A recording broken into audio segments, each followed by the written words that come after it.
สบายดีท่านผู้ชมกลับมาพบกับช่องทอล์กเดอะนิวและใน EP นี้เนาะเราจะมาอบรมกันเกี่ยวกับบัตรกาวใหม่ของสปป.ลาวที่ว่ากำลังจะเกิดขึ้นเนาะเพราะว่าในปัจจุบันมีข่าวออกมาก็คือเพจเศรษฐกิจการค้าของลาวเนาะได้โพสต์เกี่ยวกับการสำรวจความเป็นไปได้ของการก่อสร้างทางด่วนนครหลวงเวียงจันทน์หัวพันท่านผู้ชมและก่อนอื่นเราจะไปเว้าถึงเส้นทางและก็จุดเชื่อมต่อหลักของทางด่วนนี้แล้วก็เราจะมาเว้าถึงรูปแบบการดำเนินการโครงการนี้เนาะแล้วก็จะมาเว้าถึงความสำคัญด้านยุทธศาสตร์แล้วก็จะเบาๆถึงอีกผลกระทบหรือว่าความท้าทายเนาะอันนี้เราจะเบาๆกันจะมาอบรมกันใน 3-4 หัวข้อนี้ท่านผู้ชมแล้วเราจะไปเบิ่งในข่าวที่เพจเศรษฐกิจการค้าเขาเจ้าได้เขียนเอาไว้เนาะเฮาย้อนกลับไปในอดีตก่อนเนาะย้อนกลับไปในอดีตก่อนก็คือว่าวันที่11สิงหาคม2564เนาะ The Laotian Trump เนาะรายงานว่ารัฐบาลลาวกำลังพิจารณาสร้างทางด่วนใหม่อีก1เส้นเนาะท่านผู้ชมตามแนวตะวันตกเฉียงเหนือท่านผู้ชมเนาะเริ่มจากนครหลวงเวียงจันทน์ผ่านแขวงไชสมบูรณ์แขวงเสียงขวางไปสิ้นสุดอยู่ที่ด่านน้ำซ้อยนาแมวชายแดนลาวเวียดนามท่านผู้ชมซึ่งเอกสารอ้างอิงจากสำนักงานนายกรัฐมนตรีเนาะเผยแพร่เมื่อเดือนกรกฎาคมระบุว่ากรกฎาคมหรือว่าเดือนกรกฎาคมเดือน7นั่นแหละท่านผู้ชมเนาะระบุว่าทางด่วนเส้นนี้จะเชื่อมเมืองหลวงของ2ประเทศลาวเวียดนามท่านผู้ชมคือว่านครหลวงเวียงจันทน์กับกรุงฮานอยเนาะและชื่อทางด่วนก็ถูกตั้งตามชื่อแขวงที่ผ่านก็คือเวียงจันทน์ไชสมบูรณ์เสียงขวางหัวพันท่านผู้ชมอันนี้เป็นชื่อทางด่วนเนาะและสำหรับข่าวทางด่วนนครหลวงเวียงจันทน์หัวพันนี่เนาะก็ถูกเผยแพร่ออกมาตั้งแต่ในช่วงที่ประธานประเทศเวียนสวนฟุกของเวียดนามเนาะเดินทางมาเยือนลาวหรือว่ามาเดินทางมาเยี่ยมยามลาวอย่างเป็นทางการในระหว่างวันที่9หาวันที่10สิงหาคม2564เนาะก็คือใน 2-3 ปีที่ผ่านมาท่านผู้ชมก่อนหน้านี้เมื่อวันที่28-29มิถุนายน2564ท่านทองลุนศิสุริตประธานประเทศของลาวก็ได้เดินทางไปเยี่ยมยามเวียดนามอย่างเป็นทางการเช่นกันท่านผู้ชมเนาะก่อนอื่นเรามาทำความรู้จักกับโครงการทางด่วนสายนครหลวงเวียงจันทน์ไชสมบูรณ์เสียงขวางหัวพันเนาะจนไปหาชายแดนลาวเวียดพุ่นแหละท่านผู้ชมถือว่าเป็นหนึ่งในโครงการโครงสร้างพื้นฐานที่สำคัญของสปป.ลาวเนาะท่านผู้ชมซึ่งมีเป้าหมายเพื่อยกระดับการเชื่อมโยงภายในประเทศและก็การเชื่อมต่อกับประเทศเพื่อนบ้านท่านผู้ชมโดยเฉพาะแม่นก็ประเทศเวียดนามเนาะโดยโครงการนี้จะมีรายละเอียดที่น่าสนใจหลายๆอย่างท่านผู้ชมเนาะแต่ก่อนอื่นเรามาทำความรู้จักกับเส้นทางและก็จุดเชื่อมต่อหลักของทางด่วนก่อนท่านผู้ชมก็คือว่าทางด่วนสายนี้ท่านผู้ชมมีความยาวประมาณ365กิโลเมตรแบ่งเป็น3ช่วงหลักท่านผู้ชมเนาะ3ช่วงก็คือว่าช่วงที่1เริ่มจากหลักกิโลเมตรที่21ของทางหลวงหมายเลขที่13ใต้ท่านผู้ชมในเมืองไชธานีนครหลวงเวียงจันทน์ไปหาเมืองอนุวงศ์แขวงไชสมบูรณ์อันนี้เป็นช่วงที่1เนาะและบัดนี้ช่วงที่2ก็แม่นเริ่มจากเมืองอนุวงศ์แขวงไชสมบูรณ์ไปยังเมืองแปกแขวงเสียงขวางอันนี้เป็นช่วงที่2และช่วงที่3ละแม่นเริ่มจากเมืองแปกแขวงเสียงขวางไปยังด้านชายแดนน้ำซ้อยนาแมวแขวงหัวพันท่านผู้ชมเป็นชายแดนลาวเวียดนามพุ่นแหละซึ่งเส้นทางด่วนสายนี้ท่านผู้ชมจะเชื่อมต่อกับทางหลวงหมายเลขที่217ของเวียดนามเนาะซึ่งนำไปสู่เมืองฮอวาบินห่างจากกรุงฮานอยเพียงแต่76กิโลเมตรเท่านั้นเนาะก็คือบ่ได้ไกลเลยท่านผู้ชมเนาะถ้าว่าเปรียบเทียบอยู่ในลาวขับรถประมาณ3-40 นาทีก็น่าจะถึงแล้วเนาะและอันนี้จะเป็นช่วงของเส้นทางหรือว่าจุดเชื่อมต่อหลักของเส้นทางท่านผู้ชมและบัดนี้ท่านผู้ชมเราจะมาเบิ่งรูปแบบการดำเนินโครงการของทางด่วนสายนี้เนาะว่าจะเป็นแนวใดท่านผู้ชมก็คือว่าโครงการนี้เนาะจะดำเนินการในรูปแบบ BOT เนาะ BOT ก็คือว่า Build Operate Transfer อันนี้อ่านผิดก็ต้องขอโทษขออภัยท่านผู้ชมโดยมีรายละเอียดดังนี้เนาะท่านผู้ชมเนาะเนื่องจากว่ารัฐบาลมีงบประมาณจำกัดท่านผู้ชมเลยต้องปล่อยให้บริษัทเอกชนของลาวเนาะซึ่งระยะเวลาการสัมปทานก็แม่นมีระยะเวลา50 ปีท่านผู้ชมซึ่งระยะเวลาการก่อสร้างก็ประมาณ5 ปีเนาะและมาได้มาเบิ่งมูลค่าการลงทุนท่านผู้ชมเนาะว่าใส่เงินรัฐหรือว่าเงินเอกชนเนาะก็แน่นอนแหละถ้าว่าบริษัทเอกชนเป็นคนสัมปทานเงินก็ต้องเป็นของบริษัทเอกชนออกเองทั้งหมดท่านผู้ชมเนาะก็คือรัฐจะบ่ได้ออกนำอันนี้นะจะให้เอกชนออกหมดเลยแล้วก็มีระยะเวลาในการสัมปทาน50 ปีเนาะช่วงระยะ50 ปีก็จะเป็นรายได้เข้าของบริษัทเอกชนต่างๆเหล่านี้แหละจนหมดอายุสัมปทานจนจะตกมาเป็นของรัฐท่านผู้ชมเนาะซึ่งอายุเวลาในการสัมปทานก็50 ปีเนาะหลังจากหมดแล้วก็จะได้โอนทรัพย์สินทั้งหมดโอนให้กับรัฐบาลลาวนั่นเองท่านผู้ชมอันนี้ก็จะเป็น รูปแบบการดำเนินโครงการเนาะรูปแบบการดำเนินโครงการทางด่วนสายนี้แล้ววันนี้มาเบิ่งความสำคัญด้านยุทธศาสตร์ท่านผู้ชมเนาะความสำคัญด้านยุทธศาสตร์ถือว่าเส้นทางด่วนนี่เนาะเส้นทางด่วนสายนี้นะโครงการนี้นะมีความสำคัญในหลายด้านท่านผู้ชมเนาะบ่ว่าจะเป็นการเชื่อมโยงระดับภูมิภาคเส้นทางนี้เนาะเป็นเส้นทางที่สั้นที่สุดในการเชื่อมต่อระหว่างนครหลวงเวียงจันทร์กับกรุงฮานอยเนาะการที่เชื่อมต่อแบบนี้ก็จะส่งเสริมการค้าระหว่างประเทศเนาะดุลการค้าระหว่างประเทศของลาวกับเวียดนามก็จะเพิ่มขึ้นอย่างแน่นอนท่านผู้ชมเนาะและต่อมาก็จะเป็นการพัฒนาเศรษฐกิจท้องถิ่นท่านผู้ชมแน่นอนแหละเนาะการที่มีการที่มีทางด่วนเนี่ยนะการที่มีทางด่วนนี่มันก็จะเปิดโอกาสให้กับพื้นที่ห่างไกลในแขวงไชยสมบูรณ์แขวงเชียงขวางแล้วก็แขวงหัวพันเข้าถึงโครงสร้างพื้นฐานได้ทันทีเนาะได้ทันทีและก็ทันสมัยท่านผู้ชมหลังจากเข้าถึงพื้นฐานโครงร่างได้แล้วการเปลี่ยนแปลงสถานะของประเทศก็จะช่วยเปลี่ยนนี่นะสถานะของเราเนี่ยจากแลนด์ล็อกนี่กลายเป็นแลนด์ลิงโดยเชื่อมโยงกับโครงข่ายถนนของเวียดนามท่านผู้ชมเนาะอันนี้ถือว่าความสำคัญด้านยุทธศาสตร์ที่มันจะเกิดขึ้นว่าจะเป็นเรื่องของการค้าและก็เรื่องการพัฒนาโครงร่างพื้นฐานของเราเนาะและก็เรื่องของการท่องเที่ยวอย่างต่างๆเนาะมันก็จะสะดวกสบายขึ้นและอีกอย่างการไปมาหาสู่ของเราหรือว่าการเชื่อมต่อแขวงหาแขวงระหว่างประเทศนี่นะเนาะในภายในประเทศเรานะก็จะสะดวกสบายขึ้นเพราะว่าในปัจจุบันถ้าว่าเราจะเดินทางด้วยเส้นทางอันปกติของเราเนี่ยนะขึ้นไปนี่ถือว่าในปัจจุบันถือว่ายังมีความยุ่งยากหลายท่านผู้ชมเพราะว่าเป็นช่วงฤดูฝนเนาะทางถือว่าลำบากหลายซึ่งต่อกับโครงการทางด่วนตัวนี้เนาะท่านผู้ชมมันก็จะมีผลกระทบหลายๆอย่างเนาะถ้าหากว่าเราบ่วิเคราะห์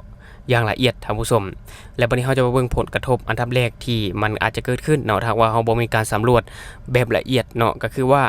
ผลกระทบต่อสิ่งแวดล้อมและชุมชนควรมีการศึกษาผลกระทบอย่างรอบคอบเนาะเพื่อป้องกันบ่ให้เกิดขึ้นในอนาคตท่านผู้ชมเนาะเพราะว่าผลกระทบตัวนี้เนาะถ้าว่าเราบ่สำรวจบ่ดีมันก็อาจจะเกิดขึ้นได้เนาะและต่อมาก็จะเป็นเชื่อมโยงกับโครงข่ายในเวียดนามท่านผู้ชมอันนี้จะเป็นความท้าทายเนาะความสำเร็จของโครงการขึ้นอยู่กับการประสานงานและความร่วมมือกับเวียดนามในการพัฒนาโครงข่ายถนนที่เชื่อมต่อกันอันนี้เป็นความท้าทายที่มันจะเกิดขึ้นท่านผู้ชมแต่อย่างไรก็ตามโครงการทางด่วนสายนี้ก็ถือว่าเป็นบัตรก้าวใหม่เนาะบัตรก้าวใหม่ในการพัฒนาโครงสร้างพื้นฐานของลาวเนาะที่มีศักยภาพในการเสริมสร้างความเชื่อมโยงระดับภูมิภาคภายในประเทศของตัวเองหากว่าเนาะดำเนินการอย่างมีประสิทธิภาพและโปร่งใสท่านผู้ชมมันก็จะเป็นผลประโยชน์อย่างยิ่งต่อกับประเทศและกับประชาชนของลาวเฮาเองเนาะอันนี้นะแล้ววันนี้เรามาเบิ่งความคืบหน้าทางด่วนสายนี้ท่านผู้ชมเนาะก็คือว่าในปัจจุบันมีการอัปเดตข่าวออกมาเนาะโดยเพจเศรษฐกิจการค้าท่านผู้ชมที่ว่าเขาจะได้โพสต์ออกมาถือว่าในปัจจุบันมีการศึกษาความเป็นไปได้เนาะเส้นทางด่วนแล้วทางตัดใหม่เนาะเริ่มตั้งแต่นครหลวงเวียงจันทร์ไชยสมบูรณ์เชียงขวางหัวพันด้านน้ำซ้อยชายแดนลาวเวียดนามเนาะก็คือว่ารัฐบาลและกลุ่มบริษัทพงสวรรค์เนาะกลุ่มบริษัทพงสวรรค์นี่จะเป็นของเอกชนท่านผู้ชมเห็นดีให้24เดือนเนาะในการศึกษาความเป็นไปได้สร้างบทวิพากษ์เศรษฐกิจเทคนิคในการสำรวจออกแบบและการก่อสร้างทางด่วนแล้วทางตัดใหม่ตั้งแต่นครหลวงเวียงจันทร์แขวงไชยสมบูรณ์เชียงขวางหัวพันด้านน้ำซ้อยฮอดชายแดนลาวเวียดนามเนาะวางคาดหมาย7หน้าเวียกสำคัญท่านผู้ชมซึ่งว่ารัฐบาลแห่งสปป.ลาวต่างหน้าให้กระทรวงแผนการและการลงทุนร่วมกับกลุ่มบริษัทพงสวรรค์จำกัดได้เซ็นพิธีบทบันทึกความเข้าใจ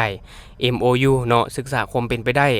สร้างบทวิพากษ์เศรษฐกิจเทคนิคในการสำรวจออกแบบและการก่อสร้างทางด่วนแล้วทางตัดไม้นครหลวงเวียงจันทร์แขวงไชยสมบูรณ์เชียงขวางหัวพันด้านน้ำซ้อยฮอดชายแดนลาวเวียดนามเนาะก็คือว่ากองประชุมนี้จัดขึ้นในวันที่30พฤษภาคม2025ที่โรงแรมฮอลิเดย์อินนครหลวงเวียงจันทร์ท่านผู้ชมเข้าร่วมเป็นสักขีพยานของท่านพลเอกจันทร์สมรจันยราชเนาะรองนายกรัฐมนตรีท่านเพชรพรหมพิพักษ์รัฐมนตรีกระทรวงแผนการและการลงทุนและก็ยังมีรองรัฐมนตรีรองเจ้าแขวงท่านสมบูรณ์พงษ์สวัสดิ์ประธานกรรมการขาหุ้นกลุ่มบริษัทพงษ์สวรรค์เนาะท่านแสงนวลแสงยราชประธานกลุ่มบริษัทพงษ์สวรรค์จำกัดท่านผู้ชมประธานรองประธานผู้อาวุโสทรงคุณวุฒิกลุ่มบริษัทพงษ์สวรรค์และแขกทึกเชิญเข้าร่วมซึ่งในพิธีดังกล่าวท่านบัวจันทร์อวนสวรรค์ผู้รักษาอำนวยการโครงการทางด่วนกลุ่มบริษัทพงษ์สวรรค์จำกัดได้กล่าวว่าพิธีเซ็นบทบันทึกในครั้งนี้กลุ่มบริษัทพงษ์สวรรค์จำกัดได้ตีราคาสูงต่อการจัดตั้งปฏิบัติโครงการดังกล่าวสุดที่มีความหมายและมีความสำคัญหลายเนาะแสดงให้เห็นถึงความมุ่งมั่นของภาครัฐต้องการพัฒนาพื้นฐานโครงร่างด้านคมนาคมขนส่งจากนครหลวงเวียงจันทร์ไปสู่บรรดาแขวงภาคเหนือก็คือไปสู่เขตที่มั่นของการปฏิบัติในสมัยการต่อสู้ปลดปล่อยชาติ และเชื่อมต่อใส่กับประเทศสสเวียดนามอยู่ภาคเหนือของสปปลาวเพื่อตอบสนองให้แก่การพัฒนาเศรษฐกิจสังคมการค้าการลงทุนการบริการและการท่องเที่ยวให้มีการขยายตัวและยกระดับชีวิตการเป็นอยู่ของประชาชนเนาะหลุดพ้นออกจากความทุกข์ยากเทื่อละก้าวเนาะท่านผู้ชมซึ่งก็คืออย่างที่เฮาฮู้นำกันท่านผู้ชมเนาะกลุ่มบริษัทพงษ์สวรรค์จำกัดได้ดำเนินธุรกิจมาเป็นเวลาหลาย10ปีมีผลงานผสมผสานหลากหลายธุรกิจและดำเนินธุรกิจเติบใหญ่การขยายตัวมาเรื่อยๆจนเป็นที่ไว้วางใจของพรรครัฐบาลฉะนั้นรัฐบาลจึงมอบหมายภาระหน้าที่ที่สำคัญอันยิ่งใหญ่ให้กลุ่มบริษัทพงษ์สวรรค์จำกัดเพื่อดำเนินการศึกษาความเป็นไปได้เนาะในด้านเศรษฐกิจเทคนิคสำรวจออกแบบและก่อสร้างทางด่วนตั้งแต่นครหลวงเวียงจันทน์ใช้สมบูรณ์เสียงขวางหัวพันด้านน้ำซ้วยชายแดนลาวเวียดนามท่านผู้ชม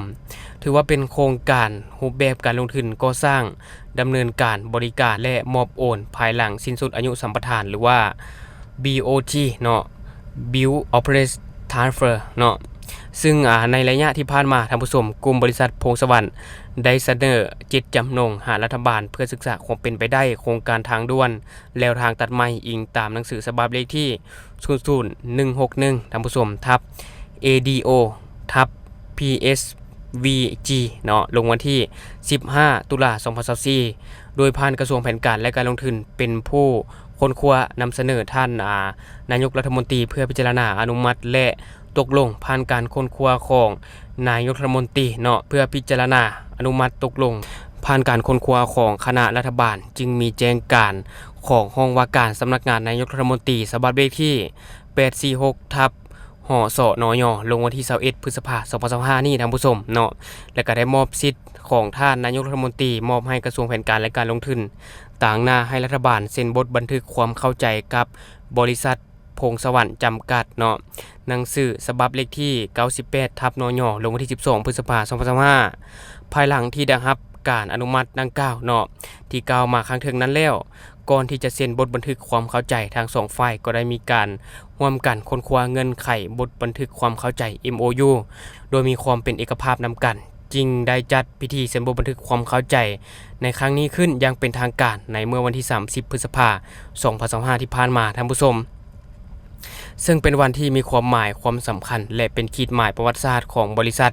ที่ได้จัดตั้งปฏิบัติโครงการใหญ่เพื่อพัฒนาประเทศของพวกเราท่านผู้ชมเนาะภายหลังที่ได้เซ็นบทบันทึกความเข้าใจในมื้อนี้แล้วบริษัทจะได้วางแผนจัดตั้งปฏิบัติตามเงื่อนไขของบทบันทึกมี7เวียกใหญ่เนาะ7หน้าเวียกใหญ่ท่านผู้ชมและจะตั้งปฏิบัติเงื่อนไขข้อกำหนดเวียก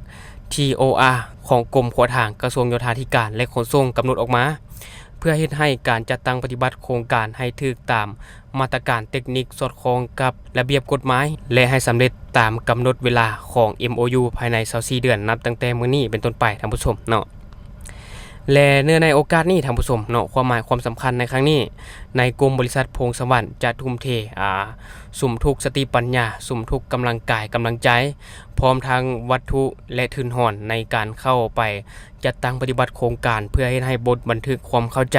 ที่ได้เซ็นกันในครั้งนี้เนาะให้เกิดดอกออกผลตัวจริงเพื่อตอบสนองกับความมุ่งมั่นปรารถนาของภาครัฐประชาชนลาวเฮาที่ว่าได้คองคอยมาได้ดูนานพร้อมกันนี้ก็ยังเชื่อมั่นว่าการนำของภาครัฐบรรดากระทรวงที่เกี่ยวข้องอย่างเช่นกระทรวงแผนการและการลงทุนกระทรวงโยธาธิการเนาะกระทรวงทรัพยากรและสิ่งแวดล้อมกระทรวงกสิกรรมและป่าไม้กระทรวงพลังงานและบ่อแห่กระทรวงป้องกันประเทศองค์การปกครองเนาะนครหลวงเวียงจันทน์แขวงสมบูรณ์แขวงเชียงขวางแขวงหัวพันภาคส่วนที่เกี่ยวข้องตลอดฮอดพ่อแม่ประชาชนเนาะให้การสนับสนุนสุขโยเป็นเจ้าการประกอบส่วนให้การร่วมมือในการให้ความสะดวกสบายและการช่วยบริษัทจัดตั้งปฏิบัติโครงการนี้ให้บรรลุผลสำเร็จได้ตามจุดประสงค์ตามคาดหมายที่ได้วางไว้ท่านผู้ชมนอกจากนี้ก็ยังมีท่านสถาบัณฑิตอินทรีย์เชียงใหม่ท่านผู้ชมรองนายกรัฐมนตรีกระทรวงแผนการและการลงทุนได้กล่าวว่ารัฐบาลแห่งสปป.ลาวได้ให้ความสำคัญและได้เอาใจใส่เป็นพิเศษในการพัฒนาพื้นฐานโครงสร้างเส้นทางคมนาคมขนส่งเพื่อตอบสนองการเชื่อมโยงเชื่อมจอดระหว่างแขวงต่อแขวงและเชื่อมโยงกับสากลโดยเฉพาะก็แม่นบรรดาแขวงที่ยังมีความยุ่งยากในการเข้าถึงแต่ว่ามีท่าแห่งในการเชื่อมโยงพื้นฐานโครงสร้าง นอกจากนี้เนาะในสภาพที่รัฐบาลมีงบประมาณจำกัดท่านผู้ชมในการลงทุนที่มีความเข้าใจพื้นฐานโครงร่างจึงได้มีการสุกยุด้านภาคเอกชนที่มีความเข้มแข็งทางการเงินและเป็นมืออาชีพเข้ามาร่วมในการพัฒนาฉะนั้นผ่านการเสนอของบริษัทเนาะผ่านการเสนอของบริษัทและการค้นคว้าของแขนงการที่เกี่ยวข้องรัฐบาลเห็นดีให้อนุมัติเซ็นบทบันทึกความเข้าใจเพื่อศึกษาความเป็นไปได้ในการออกแบบสำรวจก่อสร้างโครงการตัดไม้ดังกล่าวกับกลุ่มบริษัทพงสวรรค์จำกัดตามแจ้งการเลขที่846ทับหสนยลงวันที่21พฤษภาคม2025โดยมีอายุ MOU 24เดือนเนาะตามใบมอบสิทธิ์เลขที่98ทับนยลงวันที่12พฤษภาคม2025ท่านยังได้เสนอให้กลุ่มบริษัทพงสวรรค์จำกัดร่วมมือประสานสมทบกับภาครัฐอย่างใกล้ชิดมีรายงานความคืบหน้าอย่างเป็นปกติเพื่อให้สามารถปฏิบัติ MOU ตามคาดหมายที่ได้วางไว้ต่างหน้าให้รัฐบาลลงนามโดยท่านปริญญาเอกสถาบัณฑิตอินทรีย์เชียงใหม่ห้องรัฐมนตรีกระทรวงแผนการและการลงทุนต่างหน้าให้บริษัทลงนามโดยท่านสมบูรณ์พงสวรรค์ประธานคณะขาหุ้นกลุ่มบริษัทพงสวรรค์จำกัดท่านผู้ชมอันนี้จะเป็นความคืบหน้าที่ว่าได้มีการโพสต์มาเมื่อบนานมานี่เนาะท่านผู้ชมเพราะว่าได้มีการเซ็นบทบันทึกความเข้าใจกันในเมื่อวันที่30พฤษภาคมที่ผ่านมาเนาะก็คือ 2-3 มื้อที่ผ่านมานี่แหละท่านผู้ชมเนาะอันนี้ถือว่าเป็นข่าวดีที่ว่าจะมีการเริ่มก่อสร้างมีการสำรวจในอนาคตก็คือทางด่วนนครหลวงวิจันทร์หัวพันจะเกิดขึ้นในไวๆนี้อันนี้ก็ถือว่าเป็นเรื่องที่ดีหลายโซโปลาวเฮาเนาะในการเดินทางไปมาหาสู่ระหว่างแขวงต่อแขวงก็จะสะดวกสบายหลายขึ้นท่านผู้ชมการท่องเที่ยวก็จะเติบโตหลายขึ้นการค้าก็จะเพิ่มสูงขึ้นท่านผู้ชมเนาะอันนี้ถือว่าเป็นเรื่องที่ดีหลายแต่ก็ติดตามไปนำกันว่าในอนาคตจะเป็นรูปธรรมในมือใดแม่นบ่และทั้งหมดก็คือข้อมูลเล็กๆน้อยๆที่เขาเก็บมาฝากท่านผู้ชมในมื้อนี้สำหรับท่านผู้ชมคนใดมีความคิดความเห็นอยากตำหนิติเตียนก็สามารถฝากไว้ได้ใต้คอมเมนต์ของเราแล้วเราจะเข้าไปอ่านแล้วก็ตอบแลกเปลี่ยนประสบการณ์นำกันท่านผู้ชมเนาะแต่ว่าอาจจะตอบช้าแน่ท่านผู้ชมเพราะว่าช่วงนี้บ่ค่อยมีเวลาปานใดแต่ก็จะพยายามเข้าไปอ่านแล้วก็ตอบทุกๆคอมเมนต์ท่านผู้ชมและสำหรับท่านผู้ชมคนใดเนาะเบิ่งช่องเราแล้วยังบ่ได้กดติดตามช่องก็อย่าลืมไปกดติดตามช่องไปกดกระดิ่งแจ้งเตือนเพื่อเป็นกำลังใจให้ข้าพเจ้าได้ผลิตคลิปดีๆแบบนี้ออกมาเรื่อยๆท่านผู้ชมเนาะอย่าลืมสนับสนุนกันด้วยการกดติดตามช่องขอขอบใจ